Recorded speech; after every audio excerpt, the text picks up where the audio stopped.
আপনারা দেখছেন গপ্পের আসর। গপ্পের আসরে সবাইকে স্বাগত। ভালো লাগলে লাইক, সাবস্ক্রাইব এবং শেয়ার করবেন। আর হ্যাঁ, ডান দিকে থাকা ঘন্টা বাজাবেন যাতে পরবর্তী ভিডিও আপলোড হলেই আগে জানতে পারেন। তাহলে চলুন ভিডিও দেখি। আজকের গল্প সুকুমার রায়ের কালাচাঁদের ছবি। কালাচাঁদ নিধিরামকে মারিয়াছে, তাই নিধিরাম হেডমাস্টার মহাশয়ের কাছে নালিশ করিয়াছে। হেডমাস্টার আসিয়া বলিলেন, কি হে কালাচাঁদ, তুমি নিধিরামকে মেরেছ? কালাচাঁদ বলিল, আগে না, মারবো কেন? কান মলে দিয়েছিলাম, গালে খামচিয়ে দিয়েছিলাম, আর একটুখানি চুল ধরে ঝাঁকিয়ে মাটিতে ফেলে দিয়েছিলাম। হেডমাস্টার মশাই বলিলেন, কেন ওরকম করেছিলে? কালাচাঁদ খানিকটা আমতা আমতা করিয়া মাথা চুলকাইয়া বলিল, আগে ও খালি খালি আমায় চটাচ্ছিল। হেডমাস্টার মশাই জিজ্ঞাসা করিলেন, তোমায় মেরেছিল? কালাচাঁদ কহিল, আগে না। হেডমাস্টার মশাই বললেন, ধমকিয়েছিল? কালাচাঁদ কহিল, আগে না। হেডমাস্টার মশাই জিজ্ঞাসা করলেন, তবে? কালাচাঁদ উত্তরে বলিল, বারবার ঘ্যান ঘ্যান করে বোকার মতো কথা বলছিল, তাই আমার রাগ হয়ে গেল। হেডমাস্টার মশাই তাহার কান ধরিয়া বেশ ভালো রকম নাড়াচাড়া দিয়া বলিলেন, মেজাজটা এখন থেকে একটু সংশোধন করতে চেষ্টা করো। ছুটির পর আমরা জিজ্ঞাসা করিলাম, হ্যাঁ রে কালাচাঁদ, তুই খামোকা ওই নিদেটাকে মারতে গেলি কেন? কালাচাঁদ বলিল, খামোকা মারবো কেন? মেরেছিল বুকে জিজ্ঞাসা কর না। নিদেকে জিজ্ঞাসা করিতে সে বলিল, খামোকা নয় তো কি? তুই বাবু ছবি এঁকেছিস, তার কথা আমায় জিজ্ঞেস করতে গেলি কেন? আর যদি জিজ্ঞেস করলি তাহলে তুই তাই নিয়ে আবার মারামারি করতে এলি কেন?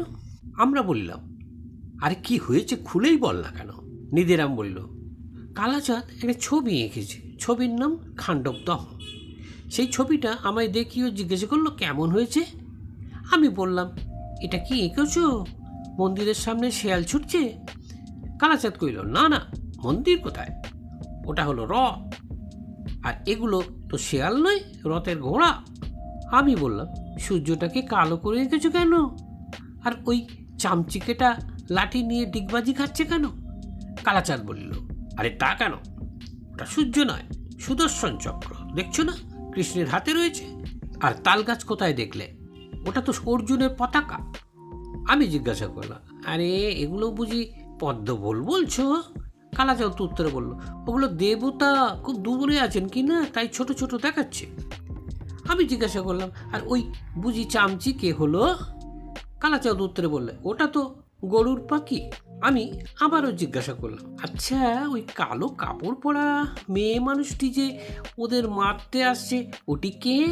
কালাচাঁদ বলল, তুমি তো আচ্ছা মুখ্য হে, ওটা গাছে আগুন লেগে ধোঁয়া বেরোচ্ছে, বুঝতে পারছো না? অবাক করলে যে।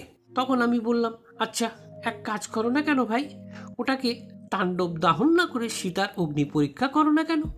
ওই গাছটাকে শাড়ি পরিয়ে সীতা করে দাও, আর ওই রথটার মাথায় জটা টটা দিয়ে ওকে অগ্নিদেব বানাও। কৃষ্ণ অর্জুন আছেন, তারা হবেন রাম লক্ষ্মণ। আর ওই সুদর্শন চক্রের নাক হাত পা জুড়ে দিলেই ঠিক বিভীষণ হয়ে যাবে। তারপর চামচিকের পিছনে একটা লম্বা লেজ দিয়ে তার ডানা দুটো মুছে দাও, ওটা হনুমান হবে এখন। কালাচাঁদ রেগে বলল, হনুমানও হতে পারে, নিধিরামও হতে পারে।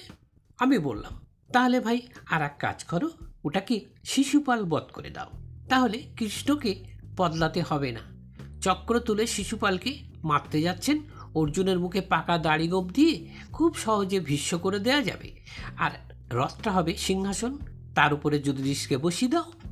আর ওই যে গরুর আর সাপ, ওইটা একটু বদলিয়ে দিলেই গদা আর ভীষ্ম হয়ে যাবে।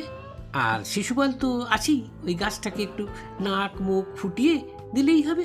তারপর রাষ্ট্র যজ্ঞের কয়েকটা রাজাকে দেখালেই ব্যাস।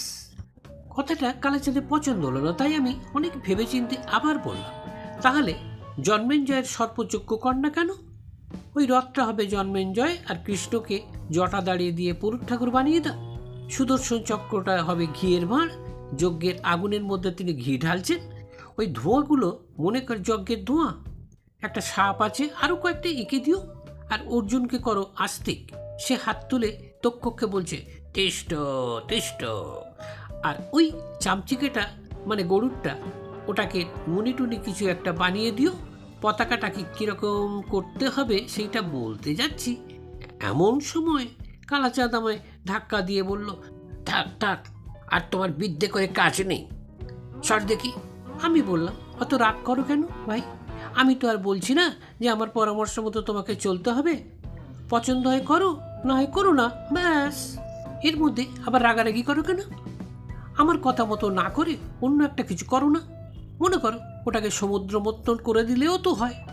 ওই ধোঁয়াওয়ালা বড় গাছটা মন্দার পর্বত, রথটা ধন্বন্তরী কিংবা লক্ষ্মী মন্থন থেকে উঠে এসেছেন। ওদিকে সুদর্শন চক্রটা চাঁদ হতে পারবে, অর্জুনের পিছনে কতগুলো দেবতা এঁকে দাও, আর এদিকে কৃষ্ণ আর চামচিকের দিকে কতগুলো অসুর। কথাটা ভালো করে বলতে না বলতেই কালাচাঁদ আমার কান ধরে মারতে লাগলো। আচ্ছা দেখো দেখি কি অন্যায়, আমি বন্ধুভাবে দুটো পরামর্শ দিতে গেলাম, তা তোমার পছন্দ হয়নি বলেই আমায় মারবে? যা বলেছি সব শুনলে তো, এর মধ্যে এত রাগ করবার কি হলো বাপু? বাস্তবে কি কালাচাঁদের এ বড় অন্যায়। সে রাগ করিল কিসের জন্যে?